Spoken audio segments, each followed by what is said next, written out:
नमस्कार मित्रांनो, आपला फायनान्समध्ये तुमचं स्वागत आहे. युनियन बजेट 2026 आल्यानंतर सगळ्यांच्याच मनात एक प्रश्न आहे. आता पैसे कुठे इन्व्हेस्ट करावेत? आजच्या व्हिडिओमध्ये आपण बघणार आहोत बदललेल्या टॅक्स स्लॅब्स आणि नवीन नियमानुसार सुरक्षित आणि श्रीमंत होण्याचे टॉप 3 मार्ग, जे तुम्हाला हाय रिटर्न्स मिळवून देतील. तर चला सुरू करूया. सगळ्यात आधी एक महत्त्वाचा इशारा, जर तुम्ही फ्युचर अँड ऑप्शन ट्रेडिंग करत असाल तर सावधान. या बजेटमध्ये फ्युचरवरील एस-टी-टी 0.02% वरून आता 0.05% आणि ऑप्शनवरील तब्बल 0.15% वाढले आहे. याचा सरळ अर्थ असा आहे की तुम्ही फ्युचर अँड ऑप्शनमध्ये अनियंत्रित ट्रेडिंग करत असाल तर तुमचा अधिक पैसा फक्त टॅक्सेस आणि ब्रोकरेजमध्येच जाणार. म्हणून आता सुरक्षित आणि स्थिर वेल्थ बिल्डकडे लक्ष देण्याची गरज आहे. आता बोलूया एफ-डीच्या छुप्या नुकसानाबद्दल, ज्यांच्याकडे बहुतांश लोक दुर्लक्ष करतात. पहिला मुद्दा, इन्फ्लेशनचा फटका. समजा बँकेची एफ-डी तुम्हाला 7% व्याज देते, पण महागाई दर 6% असेल, तर तुमचे खरे उत्पन्न फक्त 1% असते. दुसरा मुद्दा म्हणजे टॅक्सेसचा बोजा. एफ-डीच्या व्याजावर तुमच्या टॅक्स स्लॅबनुसार म्हणजेच 20% किंवा 30% सरळ टॅक्स कापला जातो. त्यामुळे टॅक्स कापल्यानंतर तुमच्या हातात प्रत्यक्षात फक्त 4.5% ते 5% राहतात, जे महागाईपेक्षा कमी आहेत. तर मग बजेट 2026 नंतर कोणते 3 पर्याय सुरक्षित आणि खात्रीशीर आहेत?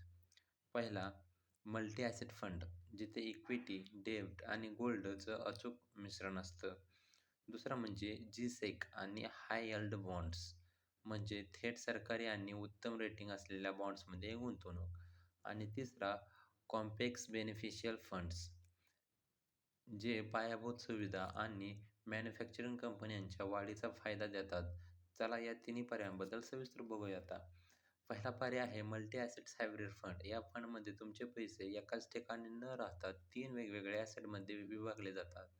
इक्विटीमध्ये 35% ते 40%, जे शेअर बाजारातील वाढीव उत्तम नफा मिळवून देते. डेब्ट आणि जी-सेक, जे पोर्टफोलिओ आवश्यक असणारी सुरक्षितता आणि स्थिरता देतात. आणि गोल्ड व सिल्वरमध्ये 15% ते 20%, जे संकट काळात किंवा महागाई वाढल्यानंतर मिळणारे सुरक्षित कवच आहे. या फंडचा अपेक्षित परतावा म्हणजे सी-ए-जी-आर 11% ते 13% पर्यंत स्थिर नफा देऊ शकतो. ऑप्शन 2, कॉर्पोरेट बॉण्ड्स आणि जी-सेक यांची तुलना बघूया. सोलोजिन बॉण्ड सोलोजिन गोल्ड बॉण्ड्समध्ये अत्यंत उच्च सुरक्षितता आहे, कारण ते आर-बी-आय बॅक्ड असतात आणि यात 2.5% निश्चित व्याजासोबत सोन्याच्या किमतीतल्या वाढीचाही नफा मिळतो. गव्हर्नमेंट सिक्युरिटी म्हणजे जी-सेक हे 100% सुरक्षित असून 7.5% ते 8.5% व्याजदर देतात आणि आर-बी-आयच्या रिटेल डायरेक्ट पोर्टलवरून थेट खरेदी करता येतात.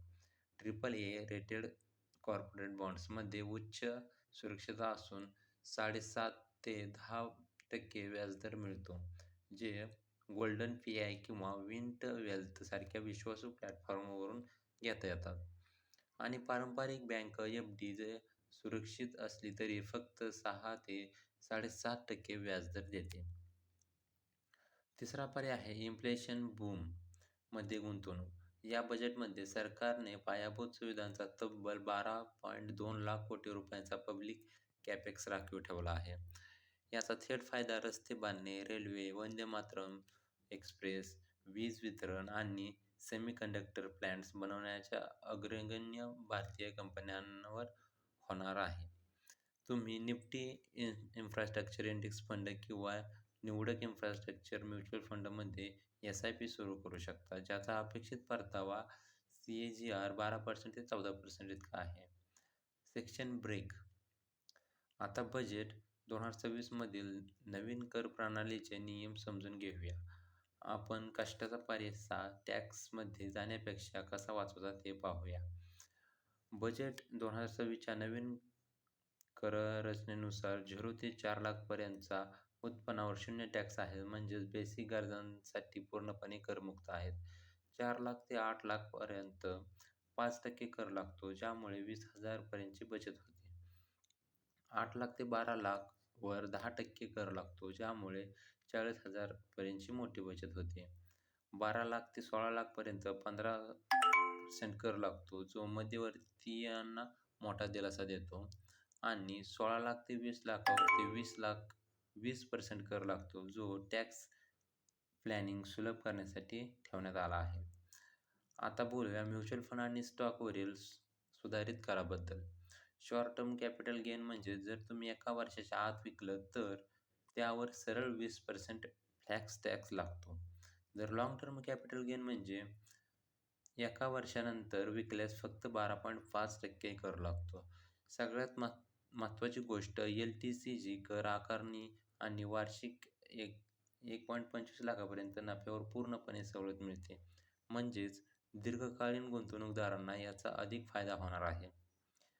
आता एक साधं पण महत्त्वाचं गणित समजून घेऊया. नवीन कर रचनेनुसार तुमच्या पगारावरील कोणताही कर न भरता गुंतवणूक वाढवण्याची सुवर्णसंधी आहे.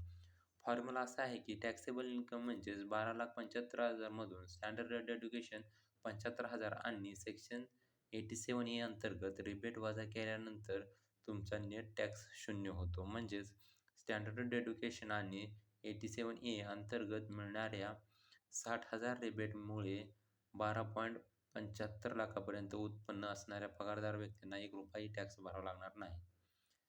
मग बजेटनंतर गुंतवणूक नेमकी कशी सुरू करायची? 4 सॉफ्ट स्टेप बघूया. पहिली, ध्येय निश्चित म्हणजे तुम्ही लग्न, घर किंवा निवृत्तीसाठी गुंतवणूक करत आहात हे आधी निश्चित करा.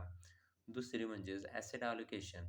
तुमच्या जोखीम क्षमतेनुसार इक्विटी, डेब्ट आणि गोल्डमध्ये योग्य विभागणी करा. तिसरी म्हणजे एस-आय-पीद्वारे सुरुवात. मार्केटच्या चढ-उताराचा फायदा घेण्यासाठी दरमहा ठराविक रकमेची एस-आय-पी सुरू करा.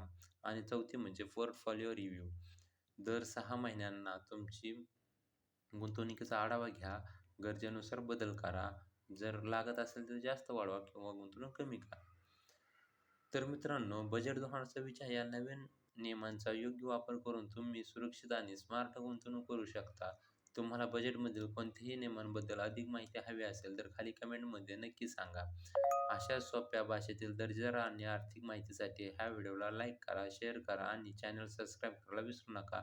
भेटूया पुढच्या व्हिडिओमध्ये. तोपर्यंत काळजी घ्या.